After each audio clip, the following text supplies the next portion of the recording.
Assalamualaikum warahmatullahi wabarakatuh. Selamat pagi dan salam sejahtera untuk kita semua. Yang saya hormati Pak As'ad selaku dosen pengampu mata kuliah Akhlak dan Etika, serta teman-teman R8G yang saya cintai. Perkenalkan, nama saya Nabila Nur Fitriani dengan NPM 2022-21-500-416. Puji syukur kita panjatkan kehadirat Allah Subhanahu wa Ta'ala yang telah memberi karena atas rahmat dan hidayah dan karunia-Nya sehingga kita masih diberikan kesehatan, sehingga kita dapat mengikuti perkuliahan dan menyelesaikan tugas ini. Pada kesempatan kali ini, izinkan saya akan menjelaskan materi tentang mengenai demokrasi, kepemimpinan, dan penegakan hukum dalam perspektif Islam. Materi pertama itu yakni demokrasi dalam perspektif Islam.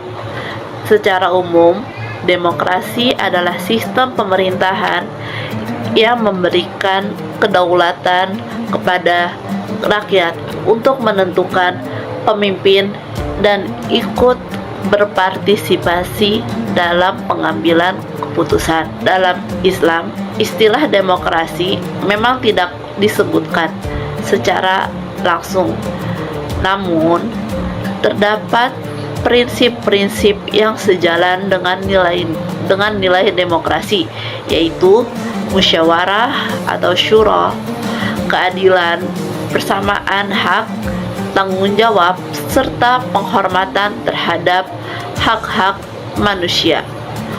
Allah Subhanahu wa Ta'ala berfirman dalam surah Asy-Syura ayat 38 yang menjelaskan bahwa orang-orang beriman menyelesaikan urusan mereka melalui musyawarah.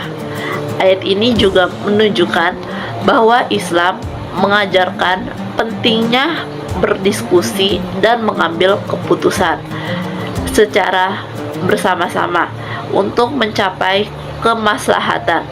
Meskipun demikian, demokrasi dalam Islam memiliki perbedaan dengan demokrasi Barat.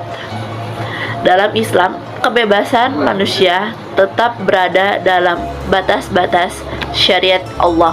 Artinya, keputusan yang diambil melalui musyawarah tidak boleh bertentangan dengan Al-Quran dan Sunnah. Baik, materi selanjutnya yaitu prinsip-prinsip demokrasi dalam Islam.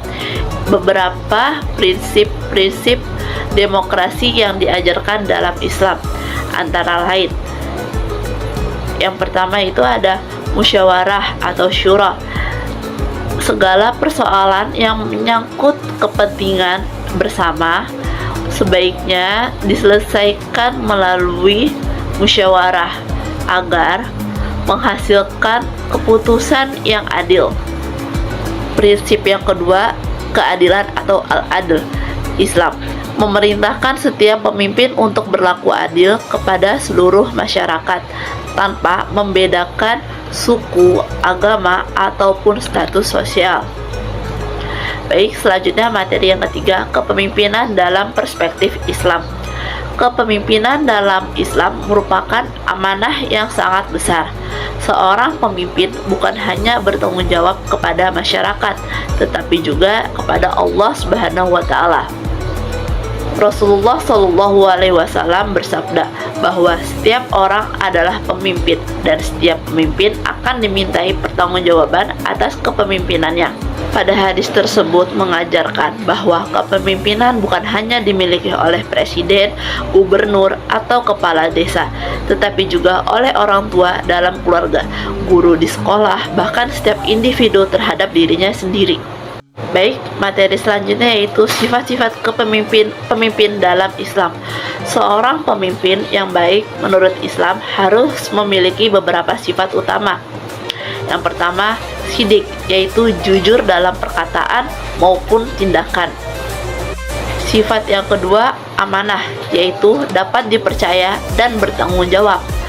Sifat yang ketiga, tabligh, yaitu mampu menyampaikan kebenaran serta memberikan informasi yang benar kepada masyarakat. Yang keempat, fatonah, yaitu cerdas, bijaksana, serta mampu mengambil keputusan yang tepat. Selain 4 sifat tersebut, seorang pemimpin juga harus rendah hati, mengutamakan kepentingan masyarakat, serta mampu menjadi teladan bagi orang-orang yang dipimpinnya. Baik, materi yang selanjutnya, penegakan hukum dalam perspektif Islam.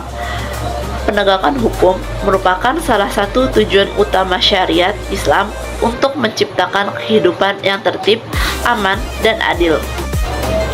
Dalam Islam, hukum ditegakkan tanpa memandang kedudukan seseorang. Semua manusia memiliki kedudukan yang sama di hadapan hukum. Allah Subhanahu wa Ta'ala memerintahkan agar setiap orang menegakkan keadilan sekalipun terhadap dirinya sendiri, keluarga, maupun orang-orang yang memiliki kedudukan tinggi. Tujuan utama penegakan hukum dalam Islam bukan semata-mata memberikan hukuman, tetapi juga untuk menjaga kemaslahatan masyarakat, melindungi hak-hak manusia, mencegah kejahatan, serta menciptakan kehidupan yang damai. Selanjutnya, materi yang terakhir, implementasi dalam kehidupan sehari-hari. Sebagai mahasiswa dan generasi muda, kita dapat menerapkan nilai-nilai demokrasi, kepemimpinan, dan penegakan hukum dalam kehidupan sehari-hari. Misalnya tuh seperti bermusyawarah ketika mengambil keputusan dalam organisasi ataupun kelompok, yang menghargai pendapat orang lain walaupun berbeda, bersikap jujur dalam mengerjakan tugas dan ujian, mematuhi peraturan kampus maupun peraturan negara. Berdasarkan penjelasan tersebut, dapat disimpulkan bahwa Islam mengajarkan nilai-nilai demokrasi melalui musyawarah, keadilan, persamaan, dan tanggung jawab. Kepemimpinan dalam Islam merupakan amanah yang harus dijalankan dengan jujur, adil, cerdas, dan bertanggung jawab. Sementara itu, penegakan hukum bertujuan untuk menciptakan keadilan, menjaga ketertiban, serta memberikan perlindungan kepada seluruh masyarakat.